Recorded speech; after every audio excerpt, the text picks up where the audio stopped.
Operation Sindoor 1 లో భాగంగా భారత్ పాకిస్తాన్ పై ఉన్న 9 స్థావరాలను సక్సెస్ఫుల్ గా అయితే ధ్వంసం చేసింది. దీనికి ప్రతిదాడిగా పాకిస్తాన్ భారత్ పై కూడా దాడికి యత్నిస్తున్న సమయంలో ఇటు భారత్ ఆపరేషన్ సింధూర్ ఫేజ్ 2 ని కూడా ప్రస్తుతం నిర్వహిస్తూ వస్తోంది. దీనికి సంబంధించిన పూర్తి అప్డేట్స్ ని మా రిపోర్టర్ గాలిబ్ లైవ్ లో అందిస్తారు. Ghalib, over to you. Operation Sindoor 2 ను భారత్ మొదలుపెట్టింది. ఈ రోజు చూసినట్టయితే కొద్దిసేపటికి లాహార్ లోని ఎయిర్ ఫోర్స్ సంబంధించిన సిస్టమ్ ను పూర్తిగా భారత్కి సంబంధించిన పాక్ సంబంధించిన ఎయిర్ ఫోర్స్ సిస్టమ్ మొత్తాన్ని భారత్ ధ్వంసం చేయడం జరిగింది. తొలిసారిగా S-14 ఎయిర్ ఫోర్స్ సిస్టమ్ ను భారత్ ప్రయోగించింది. ఇది పూర్తిగా సక్సెస్ అయినట్లుగా కొద్దిసేపటి క్రితం భారత్ సైన్యం ప్రకటించింది. ఏదైతే ముందో సామాన్యుడు అట్లాగే సివిలియన్స్ మీద దాడి చేస్తే ప్రతి దాడి చేస్తామంటూ కూడా ఇప్పటికే భారతే హెచ్చరికలు జారీ చేసిన నేపథ్యంలోని పెహల్గాంలోని ఉగ్రదాడుల నేపథ్యంలోని 26 మంది సివిలియన్స్ చనిపోవడంతోనే భారత్ తొలిసారిగా మొత్తం 9 ప్రాంతంలోనే ఆపరేషన్ సింధూర్ ప్రయోగించింది. ఇప్పటికే ఉగ్ర స్థావరాలన్నీ కూడా పూర్తిగా ధ్వంసమైన పరిస్థితి ఉంది. ఈ నేపథ్యంలో నిన్న LOC వెంట ఏదైతుందో భారత్కి సంబంధించిన దక్షిణ అట్లాగే పశ్చిమ ప్రాంతంలోని LOC వెంట విచ్చలవిడిగా పాక్ సైన్యం కాల్పులు జరపడంతోనే 3 మహిళలు అట్లాగే 5 పిల్లలతో పాటు మొత్తం 16 మంది సామాన్య ప్రజలు చనిపోవడంతో ఒక్కసారిగా భారత్ చుక్కలు చూపిస్తుంది పాక్ సైన్యానికి. ఇందులో భాగంగానే పాక్ ప్రాంతం లాహోర్లోని ఎయిర్ డిఫెన్స్ సిస్టమ్ను భారత్ కొద్దిసేపటి క్రితమే అటాక్ చేయడంతో పూర్తిగా అది ధ్వంసమైన పరిస్థితి ఉంది. ఈ నేపథ్యంలో కొద్దిసేపటి క్రితం US కూడా ఒక ప్రకటన కూడా రిలీజ్ చేయడం జరిగింది. లాహోర్లో ఉన్న ఎయిర్ డిఫెన్స్ సిస్టమ్ ప్రాంతంలో ఉండే తమ దేశానికి సంబంధించిన ఎవరైతే ఉన్నారో US కి సంబంధించిన వాళ్ళు అమెరికన్లు ఎవరు ఉంటారో వాళ్ళు వెంటనే ఆ ప్రాంతాన్ని ఖాళీ చేయాలంటూ కూడా US కొద్దిసేపటి క్రితమే ప్రకటన రిలీజ్ చేయడం జరిగింది. ఇదిలా ఉంటే కొద్దిసేపటి క్రితమే రావల్పిండి స్టేడియంలో వద్ద డ్రోన్ తోని దాడి చేసింది భారత్. రావల్పిండి స్టేడియం వద్ద చూసినట్టయితే PSL మ్యాచ్ జరుగుతున్న ముందుగానే దాని ముందు భారత్కి సంబంధించిన డ్రోన్ చాటు చేయడంతో ఒక్కసారిగా అందరూ బెంబేలెత్తి పరుగులు తీసిన పరిస్థితి స్పష్టంగా కనబడుతుంది. అంటే ఓవరాల్ చూసినట్టే దీన్ని మనం ఒకసారి పరిశీలిస్తే భారత్కి సంబంధించి పెహల్గాం దాడి జరిగిన తర్వాత ఖచ్చితంగా ప్రతి దాడి చేస్తాము, ఖచ్చితంగా తమ కక్ష పూర్తి స్థాయిలోని తమ ప్రతీకారం తీర్చుకుంటామనే దానిపై కూడా ఇప్పటికే రక్షణ శాఖ మంత్రి భారత ప్రధాని ప్రకటించారు. ఈ నేపథ్యంలో ఈ నెల 9వ తారీఖున అర్ధరాత్రి ప్రాంతంలో ఒక్కసారిగా దాడికి ఎగబడంతోనే పూర్తిగా పాక్లో ఉన్న POK ప్రాంతం కావచ్చు, దాంతోపాటు ఈ పాక్లో ఉన్న ప్రధానంగా తీవ్రవాదానికి సంబంధించిన పూర్తి స్థాయిలోని వాళ్ళ పాగాలన్నీ కూడా పూర్తిగా భగ్నమైన పరిస్థితి ఉంది. ఈ నేపథ్యంలోని ఉగ్రవాదిగా ఉన్న మసూద్కి సంబంధించిన కుటుంబ సభ్యులు 10 మంది చనిపోయిన పరిస్థితి ఉంది. ఆ తర్వాత తాము దాడి చేసింది ఉగ్రవాద స్థావరాల మీద దాడి చేశాము, ఎక్కడ పాకిస్తాన్కి సంబంధించిన సామాన్యుల ఇళ్లలో కావచ్చు, దాంతోపాటు సివిలియన్స్ మీద ఎక్కడ దాడి చేయలేదు అనే దాన్ని కూడా ఇప్పటికే భారత్ అంతర్జాతీయ సమాజానికి పూర్తిగా స్పష్టం చేసిన పరిస్థితి ఉంది. అయితే నిన్న ఉదయం నుంచి చూసినట్టయితే పాక్ సంబంధించిన సైన్యాలు ఒక్కసారిగా LOC వెంట విపరీతంగా తమ కాల్పులు జరుపుతూనే ఉన్నారు. ఈ నేపథ్యంలో దాదాపు 16 మంది సామాన్యులు చనిపోవడంతో ఒక్కసారిగా భారత్ తమ ఉగ్ర రూపాన్ని మరోసారి చూపించిన పరిస్థితి ఉంది. అందులో భాగంగానే ఆపరేషన్ 2ని కొద్దిసేపటి క్రితం మొదలుపెట్టినట్లుగా భారత సైన్యం ప్రకటించింది. ఇందులో భాగంగా పాక్లో ఉన్న లాహోర్లో ఉన్న గగనతలానికి సంబంధించిన పూర్తిగా డిఫెన్స్ సిస్టాన్ని పూర్తిగా ధ్వంసం చేసినట్టుగా భారత్ ప్రకటించింది. దాంతోపాటు కొద్దిసేపటి క్రితం రావల్పిండి వద్ద ఉన్న స్టేడియం ఎదురుగా కూడా ఒక డ్రోన్ సంబంధించిన దాడిని కూడా భారత్ ప్రయోగించడం జరిగింది. దాంతోపాటు ఇటు పాక్ నుంచి మిసైల్తో పాటు మరో పక్క డ్రోన్ వ్యవస్థతో దాడులు చేసినా సరే ప్రతి దాన్ని భారత్కి సంబంధించిన సైన్యాలు తిప్పికొడుతూ ఉన్నాయి. ఏదైతే మిసైల్ దాడి చేస్తున్నారో ఆ మిసైల్ దాడికి సంబంధించి పాక్ సంబంధించిన దాడి చేసిన నేపథ్యంలో ఆ సంబంధించిన మిసైల్ని కూడా భారత్ ధ్వంసం చేయడంతో పాటు భారత్ సైన్యాలు ప్రతి అణువుని పూర్తిగా తమ సాక్ష్యాధారాలుగా సేకరిస్తున్న పరిస్థితి ఉంది.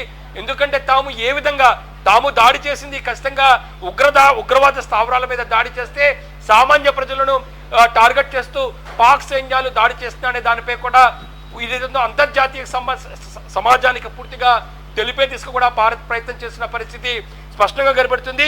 ఈ నేపథ్యంలో భారతదేశంలోని సరిహద్దు ప్రాంతాలన్నీ కూడా కొద్దిసేపటి క్రితమే పూర్తి స్థాయిలోని మూసివేయటం పరిస్థితి స్పష్టంగా కనబడుతుంది. ఎవరైతే ఈ సరిహద్దు ప్రాంతంలోని అనుమానితంగా కనబడతారో వాళ్ళపై కూడా పూర్తి స్థాయిలో అటాక్ చేస్తారు. కొద్దిసేపటి క్రితం పంజాబ్లోని అమృత్సర్లోని పాక్ సంబంధించిన పాకిస్తానీయుడు ఒకరు భారత్లో చొచ్చుకునే ప్రయత్నం చేశారు. అతన్ని భారత సైన్యం కాల్చి చంపినట్లుగా తెలుస్తుంది. ఆయన ఏ ఉద్దేశంతో వచ్చారో, ఎందుకోసం వచ్చారో దానిపై కూడా స్పష్టత రావాల్సి ఉంది. పంజాబ్ లోని ఒక పొలం వద్ద కూడా పాకిస్తాన్ కి సంబంధించినటువంటి రాకెట్ శకలాలను కూడా అక్కడ ఉన్నటువంటి పోలీసులు గుర్తించినట్లుగా కూడా మనకి సమాచారం లభిస్తోంది. అలాగే ఇక్కడ మనకి తెలిసినటువంటి సమాచారం ఏంటంటే జైపూర్ క్రికెట్ స్టేడియానికి కూడా పాకిస్తాన్ కి సంబంధించి బెదిరింపు చర్యల్లో భాగంగానే వాళ్ళు మెయిల్స్ పంపించినట్లుగా కూడా మనకి సమాచారం లభిస్తోంది. ఆ అప్డేట్స్ ఏమైనా ఉన్నాయా?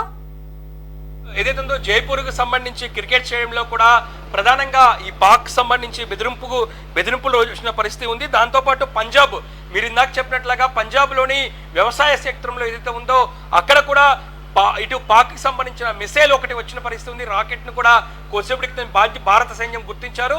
అందుకు సంబంధించిన ఫోటోలు కూడా కొద్దిసేపటికి మీడియాతో పాటు అంతర్జాతీయ సమాజానికి కూడా విడుదల చేసిన పరిస్థితి ఉంది. ఎందుకంటే భారత్ చేస్తున్న దాడులన్నీ కూడా ఉగ్రవాద సంస్థలు, ఉగ్రవాదకు సంబంధించిన స్థావరాల మీద చేస్తున్నాం తప్పితే తాము ఎక్కడ పాకిస్తాన్కి సంబంధించిన సామాన్యుల మీద ఎక్కడ దాడి చేయట్లేదని మాత్రం భారత్ తొలి నుంచి స్పష్టం చేస్తుంది. అయితే పాకిస్తాన్ మాత్రం భారత సైన్యాన్ని, దాంతోపాటు భారత్ సివిలియన్స్ ని టార్గెట్ గా ఈ విధంగా దాడులు చేస్తున్నది మాత్రం ప్రకటన భారత్ సంబంధించిన సైన్యం చేస్తుంది. అందులో భాగంగానే ఇటు పంజాబ్ రాష్ట్రంలోని ప్రధానంగా ఒక మిసైల్ దాడి పాకిస్తాన్కి సంబంధించి కూడా చూస్తాము. దాంతోపాటు ఒక రాకెట్ దాడిని కూడా మనకి భారత సైన్యం ఒక ప్రకటన ద్వారా రిలీజ్ చేసి దాని పిక్చర్స్ కూడా మీడియాకు రిలీజ్ చేసిన పరిస్థితి ఉంది. దాంతోపాటు జైపూర్ క్రికెట్ స్టేడియం కూడా ఇందుకు సంబంధించిన బెదిరింపు కాల్స్ కూడా వచ్చినట్లుగా కొద్దిసేపటి క్రితమే భారత సైన్యం ప్రకటించింది. ఇదిలా ఉంటే ప్రధానంగా ఐపీఎల్ పై కూడా ఈ యుద్ధ వాతావరణానికి సంబంధించిన ఎఫెక్ట్ స్పష్టంగా కనబడుతుంది. ప్రధానంగా చూసినట్టయితే ఈ ఐపీఎల్ మ్యాచ్కు సంబంధించి కొన్ని మ్యాచ్లను కూడా ఇతర రాష్ట్రాలకు, ఇతర సంబంధించిన స్టేడియంలకు కూడా మార్పులు చేస్తున్నట్లుగా మనకి సమాచారం అందుతుంది. ప్రధానంగా ఐపీఎల్కి సంబంధించి నెల 11వ తారీఖున ఢిల్లీ క్యాపిటల్స్ అట్లాగే ముంబై ఇండియన్స్ కి సంబంధించిన మ్యాచ్ కి సంబంధించి కూడా స్టేడియంని కూడా మార్చబోతున్నారు. ఎందుకంటే ప్రధానంగా సరిహద్దు ప్రాంతంలో ఉండే స్టేడియానికి సంబంధించిన బెదిరింపు కాల్స్తో కావచ్చు, మరోపక్క పాక్ సైన్యం మిసైల్ దాడులు అట్లాగే రాకెట్ దాడులతో విరుచుకుపడుతున్న నేపథ్యంలో ఎక్కడ సామాన్య ప్రజలకు ఇబ్బంది కలగకూడదు అనేది మాత్రం భారత్ భావిస్తుంది. ఈ నేపథ్యంలో ఐపీఎల్కి సంబంధించిన మ్యాచ్లకు సంబంధించిన స్టేడియాలు మాత్రం మార్పులు చేర్పులు చేస్తున్నట్లుగా మనకి స్పష్టత మాత్రం అందుతుంది. ఇదిలా ఉంటే ప్రధానంగా భారత్కు సంబంధించి ప్రధానంగా ఈ క్షిపణి దాడులు ఎత్తిస్తున్న నేపథ్యంలో భారత్లోని సరిహద్దు ప్రాంతంలోని అవంతిపుర, శ్రీనగర్, జమ్మూ, పఠాన్కోట్, అమృత్సర్, కపుర్తలా, జలంధర్, అదాంపూర్, బటిండా, చండీస్గఢ్, నాల్, పలోడి, భుజ్ తదితర ప్రాంతాల్లో సైనిక స్థావరాలను లక్ష్యంగా చేసుకుని పాక్ సైన్యం ఇందుకు సంబంధించిన దాడులకు పాల్పడటంతో ప్రధానంగా సరిహద్దు ప్రాంతంలో ఉన్న అన్ని ఎయిర్పోర్టులు కూడా మూసివేసినట్లుగా ఈ కొద్దిసేపటి క్రితమే భారత్ ప్రకటించింది.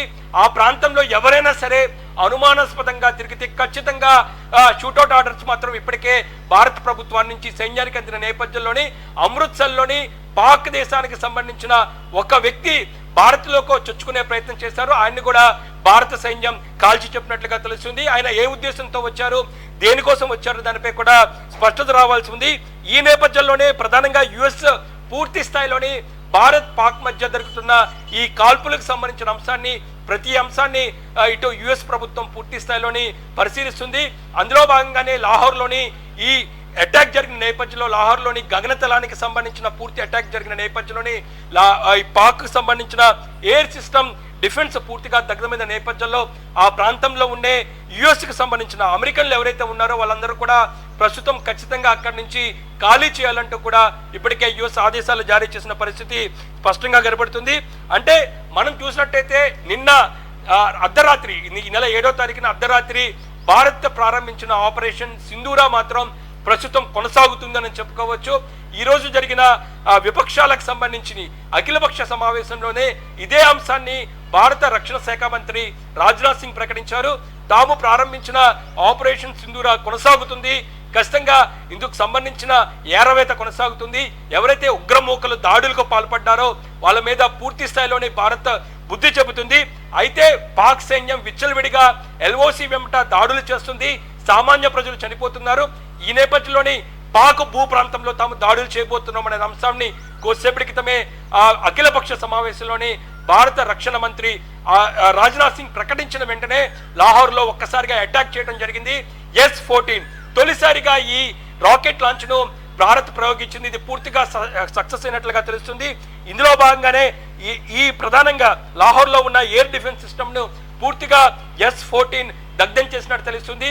దాంతో పాటు కొన్ని డ్రోన్లకు సంబంధించిన అటాక్లు కూడా కొద్దిసేపటి క్రితం రావుల్పిండిలో నిర్వహించారు.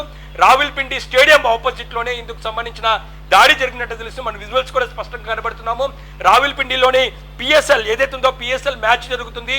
ఆ మ్యాచ్ ఎదురుగానే ఒక్కసారిగా భారత్ డ్రోన్లతోనే అటాక్ చేయడంతో అక్కడ కూడా పూర్తిగా చల్లాచెదురైన పరిస్థితి కనబడుతుంది. ప్రజలందరూ కూడా పరుగులు చేస్తున్నారు. అయితే ఒకటే చెప్తుంది భారత ప్రభుత్వం, అంతర్జాతీయ సమాజానికి ఏదైతే ఉందో భారత పౌరులు, భారత సివిలియన్స్ మీద ఎక్కడైనా దాడులు జరిగితే ఖచ్చితంగా ప్రతి దాడి చేస్తామనేది మాత్రం ముందు నుంచి భారత్ చెప్తూనే ఉంది. పహల్గామ్ దాడిలోని దాదాపు 26 మందిని ఉగ్రమూకలు దాడులకు పడి విచ్చలవిడిగా చంపిన పరిస్థితి ఉంది. ఆ తర్వాత ఉగ్రమూకలు ఎక్కడ దాగి ఉన్నా సరే ఖచ్చితంగా పాక్ సంబంధించిన ప్రాంతాల్లోకి వెళ్లి దాడి చేస్తామనే దానిపై కూడా ఇప్పటికే భారత్ ప్రకటించింది. అందులో భాగంగానే గత 10 రోజుల నుంచి ఎవరైతే ఉగ్రమూకల స్థావరాలు ఎక్కడ ఉన్నాయి, ఏ ప్రాంతంలో ఉన్నాయి, POKలో ఉన్నాయా లేకపోతే పాక్ ప్రాంతంలో ఉన్నాయా దానిపై కూడా పూర్తి సమాచారం సేకరించిన భారత ప్రభుత్వం ఈ నెల 7వ తారీఖున అర్ధరాత్రి 1:15 ప్రాంతంలోని దాదాపు 45 నిమిషాల పాటు ఆపరేషన్ సక్సెస్ గా ముగించింది. మొత్తం 9 ప్రాంతాల్లో దాడులకు పాల్పడింది. ఆ తర్వాత కూడా పాక్ ఎక్కడ బుద్ధిరాని పరిస్థితి ఉంది. విచ్చలవిడిగా LOC ప్రాంతంలోని పాక్ కి సంబంధించిన సైన్యం, భారత్ కి సంబంధించిన సివిలియన్స్, సామాన్య ప్రజలు, 3 మహిళలు, 5 పిల్లలు, మొత్తం 16 మందిపై దాడులకు పాల్పడంతో 16 మంది చనిపోయారు. ఈ నేపథ్యంలో మరోసారి ఆపరేషన్ సింధూరాన్ని ప్రారంభించడం జరిగింది. అందులో భాగంగా పాక్ కి సంబంధించిన వాళ్ళ ప్రాంతాల్లోకి వెళ్ళి ఒక్కసారిగా మిసైల్ దాడులు, అట్లాగే డ్రోన్ దాడులు మాత్రం భారత్ కొనసాగిస్తున్న పరిస్థితి ఉంది. అందులో పనే లాహోర్లోని పూర్తిగా ఈ ఎయిర్ ఫోర్స్ సిస్టమ్ మొత్తం ధ్వంసమైనట్లుగా మనకి కొద్దిసేపటి క్రితమే భారత ప్రభుత్వం ప్రకటించింది.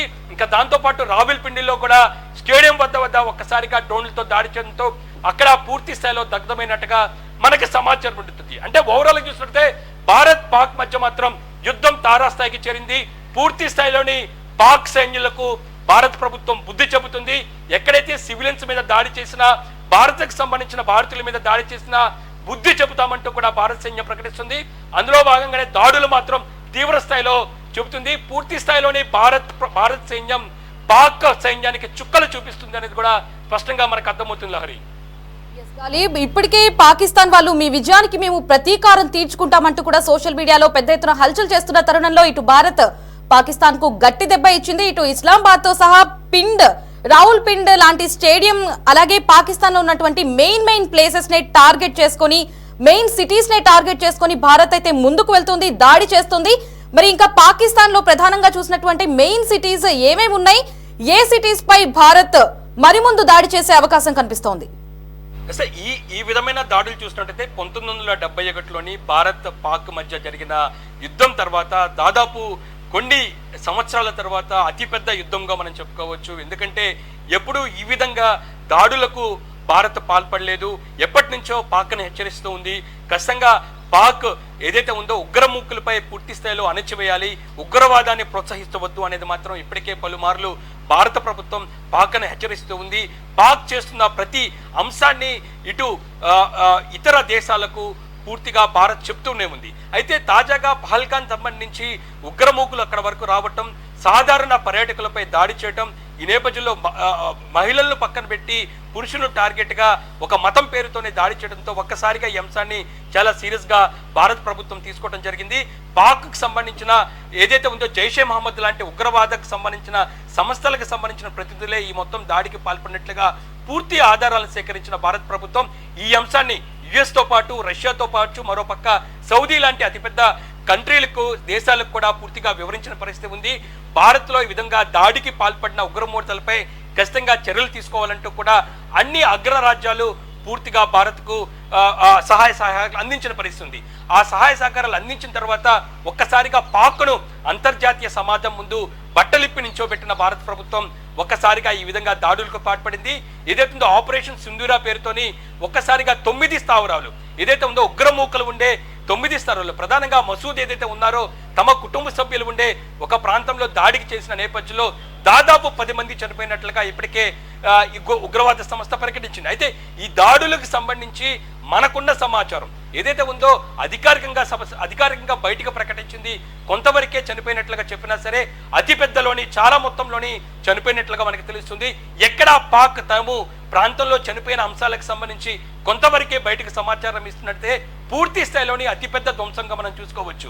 ఈ నేపథ్యంలో ప్రస్తుతం నిన్నటి వరకు చూసినట్టయితే ఎవరైతే ఉగ్రమూకలకు సంబంధించిన స్థావరాలపై దాడులు జరిపిన భారత్ నిన్న మధ్యాహ్నం ఒక్కసారిగా పాక్ సంబంధించిన సైన్యం ఎల్ఓసి ఎమ్మట సామాన్యుల ప్రజలపై దాడులు చేసిన నేపథ్యంలో ఈ రోజు ఉదయం నుంచి పాకిస్తాన్లోని అగ్ర నగరాలపై కూడా పూర్తి స్థాయిలో దాడులకు పాల్పడుతుంది. లాహోర్లో దాడి చేసింది, రావల్పిండిలో దాడి చేసింది, ఇస్లామాబాద్ లో కూడా దాడులు కొనసాగుతున్నట్లుగా మనకి సమాచారం అవుతుంది. ఎక్కడా వదలట్లేదు. ఏదైతుందో పాక్కి సంబంధించిన ఆయుధాలు ఉండే ప్రతి ప్రాంతంలో గగన విహాల కావచ్చు, దాంతోపాటు అన్ని సిస్టమ్ల వెంటనే కూడా పూర్తిగా దగ్ధం చేసే దిశకు కూడా భారత్ సంబంధించిన సైన్యాలన్నీ కూడా దాడులకు పాల్పట్టిన పరిస్థితి స్పష్టంగా కనబడుతుంది. ఎందుకంటే ఏదైతుందో తొలిగా ప్రారంభించిన ఆపరేషన్ సింధూరాకు సంబంధించి సామాన్య ప్రజలపై దాడి చేసిన నేపథ్యంలోనే ఉగ్రమూకల టార్గెట్ గా భారత సైన్యం మొత్తం 9 ప్రాంతాల్లో దాడులు చేసింది. ఆ తర్వాత కూడా ఎక్కడా బుద్ధి తెచ్చుకొని పాక్ సంబంధించిన సైనికులు ఇంకా సామాన్యుల మీద దాడి చేసిన నేపథ్యంలో దీన్ని టార్గెట్ గానే ఈ రోజు ఉదయం నుంచి మరోసారి సింధూరాని కొనసాగించినట్లుగా భారత ప్రభుత్వం ప్రకటించింది. ఇదే అంశాన్ని అఖిలపక్ష సమావేశంలో కూడా భారత రక్షణ మంత్రిగా ఉన్న రాజ్నాథ్ సింగ్ ప్రకటించారు. తాము ఆపరేషన్ సింధూరిని ప్రారంభించాం, ఇంకా కొనసాగిస్తున్నాం అనేది కూడా ప్రకటన చేసిన నేపథ్యంలోనే లాహోర్లో ఈరోజు ఉదయం S-14కి సంబంధించిన గగనతలానికి సంబంధించిన ఎయిర్ క్రాఫ్ట్ ఒక్కసారిగా అక్కడ దాడులు చేసినట్టుతోనే పూర్తి స్థాయిలో లాహోర్కి సంబంధించి ఎయిర్ ఫోర్స్ సిస్టమ్, పాకిస్తాన్ సంబంధించిన లాహోర్ ఎయిర్ ఫోర్స్ సిస్టమ్ పూర్తిగా ధ్వంసమైన పరిస్థితి కనబడుతుంది. రావల్పిండి స్టేడియం వద్ద కూడా దాడి చేసింది. కొద్దిసేపటి క్రితం ఇస్లామాబాద్ ప్రాంతంలో కూడా పూర్తి స్థాయిలో దాడులకు పాల్పడుతున్న పరిస్థితి స్పష్టంగా కనబడుతున్న నేపథ్యంలో ఓవరాల్ గా భారత్ చేసిన దాడులకు పూర్తి స్థాయిలో పాక్కు చుక్కలు కనిపిస్తున్నాయి. ఒక్కసారిగా భయంతోనే పాక్ సంబంధించిన సైన్యంతో పాటు ప్రజలు కూడా భయాందోళనతో పరుగులు చేస్తున్నట్లుగా తెలుస్తుంది. ఎందుకంటే మనం విజువల్స్ కూడా చూసుకోవచ్చు. రావల్పిండి స్టేడియం వద్ద దాడి జరిగినప్పుడే ఒక్కసారిగా అందరూ పరుగులు పెడుతున్న పరిస్థితి చూసినట్టయితే పూర్తి స్థాయిలో పాక్కు బుద్ధి చెప్పే దిశకు కూడా భారత్ దాడులు మాత్రం కొనసాగుతున్నాయి. హరి రైట్ గాలి, థ్యాంక్స్ ఫర్ ద అప్డేట్స్.